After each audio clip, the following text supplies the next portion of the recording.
Hello, this is Dr. Tom Fish, PhD, and founder of the Patriot Church. And I'd like to welcome you to my podcast. This is the first chapter, and I would like to start right out by talking about the beast mentioned in Revelation 13, because I think there's a lot of interest in that. When we look around at all the worldwide events, we know that we're heading towards the end of the world. We know the beast has something to do with that. And with all the speculation, I heard a guy the other day, he was defining what he felt the beast was. And we're talking about the beast in Revelation 13 with number 666 and all of that. And he was saying, well, now the bear in that beast represents Russia. And the eagle represents the United States. And we're having this battle, and we're going to fight, and we're going to do all these different things. And I thought, where is this coming from? There's no foundation for this. It's just speculation. And I thought, okay, well, let's put it out. Let's look at the Bible and find out what this beast really is, because when we see what this beast is, and it's so clear, it's so very, very clear what it is, when we see it, we'll realize what's going on right under our nose today as we watch the world events unfold, especially in Ukraine right now. As I'm doing this, it's in Ukraine. And that's exactly where we need to be looking right now. So I'd like to start, who or what is the beast? And how will it all of a sudden come up out of nowhere and start imposing drastic measures on the world? In order to answer these questions, we can't just speculate. We have to go, first of all, in the Bible, to the book of Daniel. Because the book of Daniel and the book of Revelation have to be read together to understand what the beast is. Now, the book of Daniel, which appears in the Old Testament, was written by the prophet Daniel. He was a descendant of the tribe of Judah, and he was held captive in Babylon after Babylon seized Jerusalem. The book of Revelation, as we know, the final book of the Bible, was written by the Apostle John, who was merely recording the visions that were revealed to him by Jesus. The book of Revelation is actually Jesus' own book, given to man through the eyes and the pen of John. We can see this in the opening line of the book, that is, it reads, the revelation from Jesus Christ. It's Jesus telling us through John all of the things that are about to happen in the world. Now, keep in mind, John wrote this in 90 AD, and so, everything was future to that. So some of these things that are future are actually in our past, but another part of the future is still happening, it's in our future. Let me be very clear on this point. The book of Revelation, which were revelations given to us by Jesus himself, presents prophecy in a very symbolic and abstract manner. And most of that has happened in our past already, but there is some of it that's going to happen in our future. The book of Daniel, on the other hand, was written 600 years earlier, and that was written by the prophet Daniel. Even though Daniel was written first, it clarifies the symbols in Revelation. So let's get right into it and start. And the place to start is in Daniel 2, in the book of Daniel, chapter 2. As I said, the prophet Daniel was a captive of Babylon, and he was being groomed for special service to King Nebuchadnezzar. In the second book of Daniel, we see there's a crisis in the kingdom. Nebuchadnezzar has a dream that troubles him, and so he asked the wise men of the kingdom to interpret it for him. The wise men responded by saying, basically, yes, your majesty, just tell us the dream and we'll interpret it for you. But Nebuchadnezzar said, no, you are the wise men and the magicians. You tell me what I dreamed, and then you interpret it for me. And the wise men said, well, that's an impossible task that you're asking of us. So Nebuchadnezzar got angry and ordered all the wise men and the magicians in the kingdom to be executed. Now, even though Daniel was an Israelite captured by Babylon, he was included in this list of wise men who were to be executed.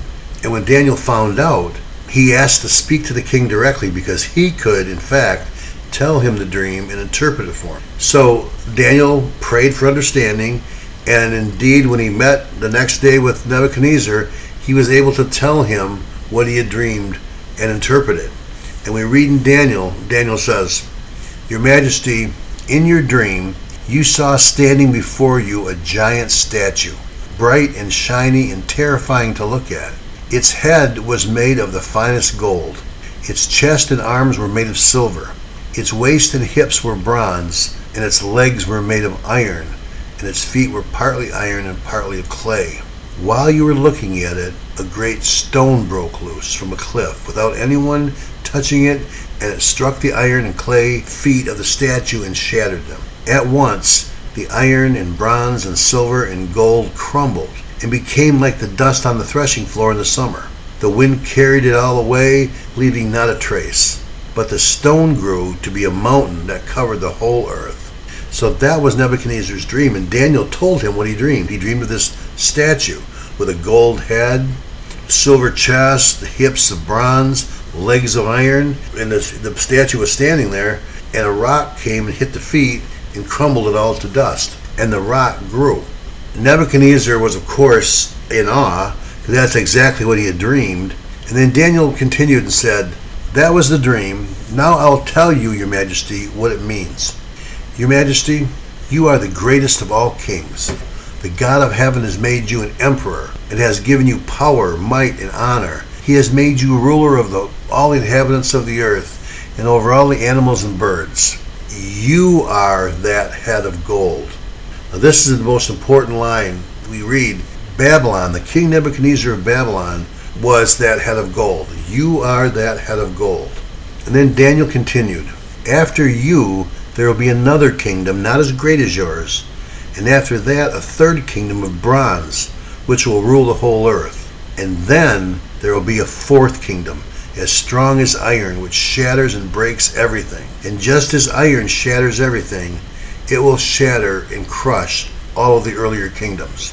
You also saw that the feet and the toes were partly clay and partly iron. This means it will be a divided kingdom.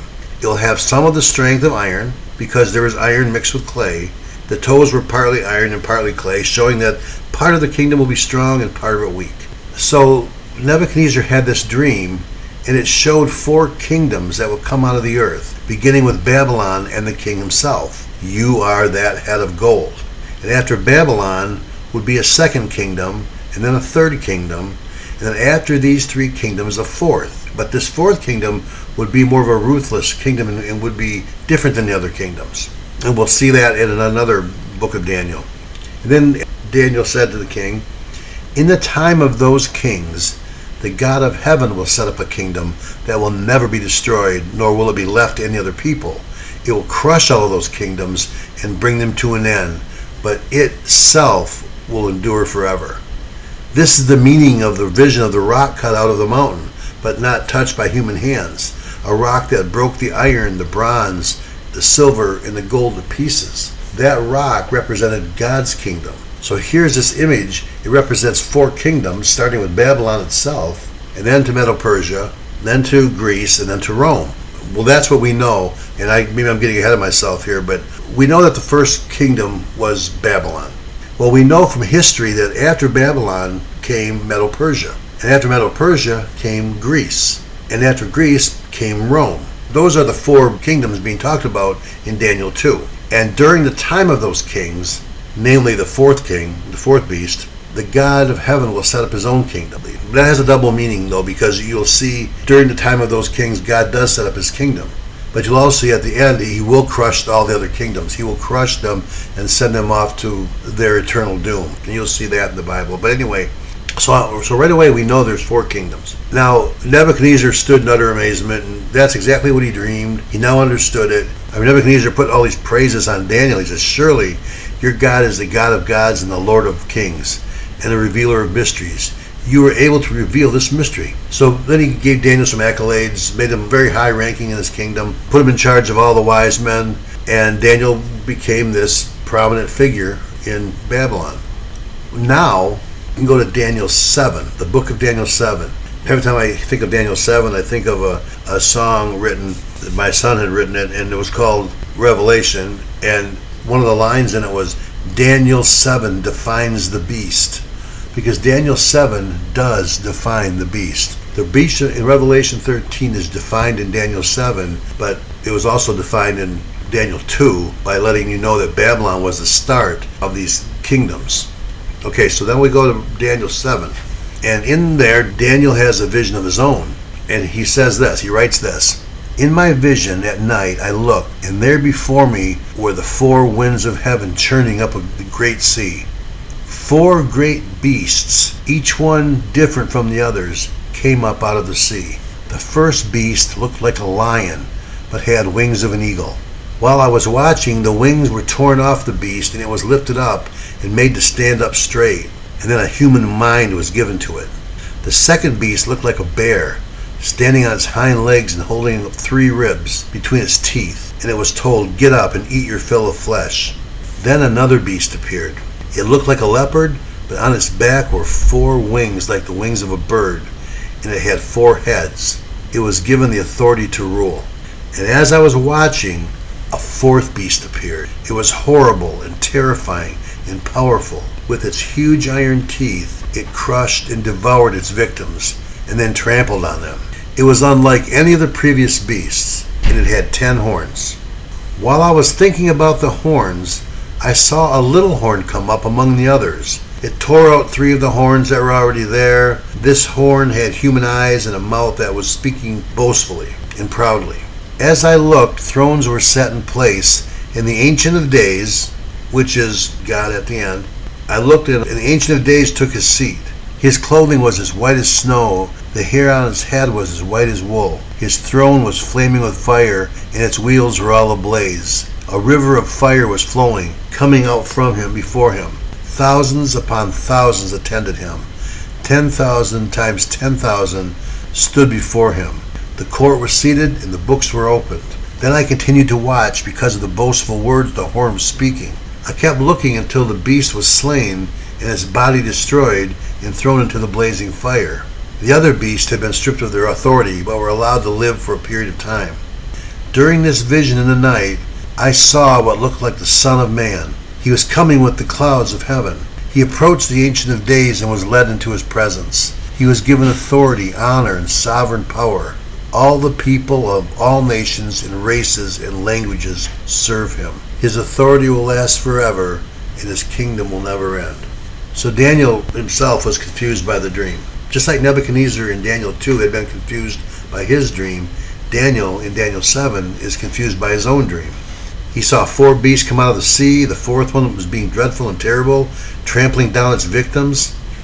And he also saw what he said was the Ancient of Days, and one like the Son of Man, being granted authority and sovereign power so that all the peoples of the earth would serve him. He was confused, so he asked for help interpreting the dream.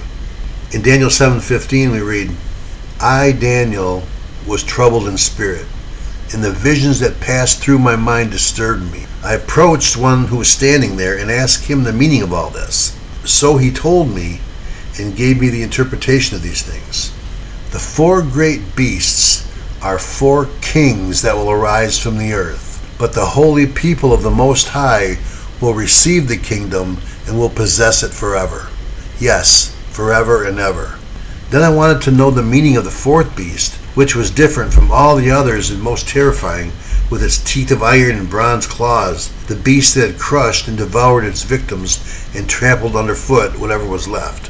I also wanted to know about the 10 horns on its head, and about the other horn that came up, more imposing than the others. As I watched, this horn was waging war against the holy people and defeating them, until the Ancient of Days came and pronounced judgment in favor of the holy people of the Most High, and the time came when they possessed the kingdom. He gave me an explanation. The 4th beast is a 4th kingdom that will appear on earth. It will be different from all the other kingdoms and will devour the whole earth, trampling it down and crushing it. The 10 horns are 10 kings who will come from this kingdom. After them another king will arise, different from the earlier ones.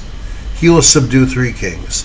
He will speak against the Most High and oppress his holy people and try to change the set times and the laws. The holy people will be delivered into his hands for a time, times, and half a time. But the court will sit, and his power will be taken away and completely destroyed forever. Then the sovereignty, power, and greatness of all the kingdoms under heaven will be handed over to the holy people. His kingdom will be an everlasting kingdom, and all the rulers will worship and obey him. So now we have 2 different perspectives of the same 4 kingdoms. In Daniel 2, Nebuchadnezzar had a dream of an image, and Daniel said, "You are the head of gold." So we know the first kingdom is Babylon. And history shows us that after Babylon came Medo-Persia, after Medo-Persia came Greece, and after Greece became Rome. We go to Daniel 7, he sees 4 kingdoms. And he's told these are kingdoms. The first kingdom, the second, the third, and then the fourth one, which is dreadful and terrible. So now we can jump ahead to Revelation 13 and see the exact same beast that's talked about in Daniel 7.